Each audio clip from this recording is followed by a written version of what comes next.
CM Revanth Reddy సర్కార్పై BRS working president KTR విమర్శలు గుప్పించారు.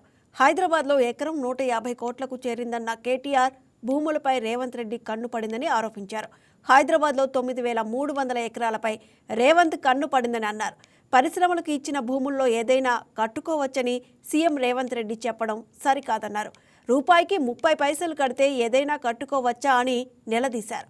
5 లక్షల కోట్లు కొల్లగొట్టేందుకు రేవంత్ రెడ్డి హిల్ట్ పాలసీ తెచ్చారని విమర్శించారు.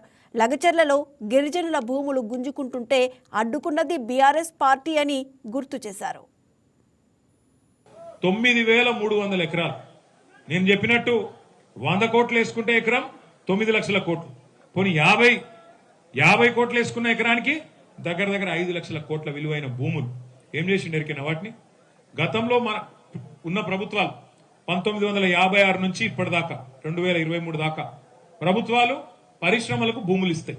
ఎందుకు ఇస్తాయి పరిశ్రమలకు? ఇగో ఈ శ్రీనివాస్ గౌడ్ గారు మహబూబ్ నగర్ లో ఒక పరిశ్రమ ఆయన పట్టుకరమ్మంటే నేను పట్టుకొచ్చిన అమరరాజా అనే పరిశ్రమ 400 ఎకరాలు ఇచ్చిన.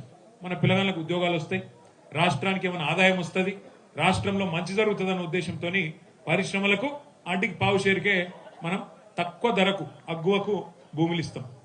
అట్లా ఇచ్చిన భూములంట ఇప్పుడు రేవంత్ రెడ్డి గారు ఏం చేస్తున్నారు ఎరికేనా?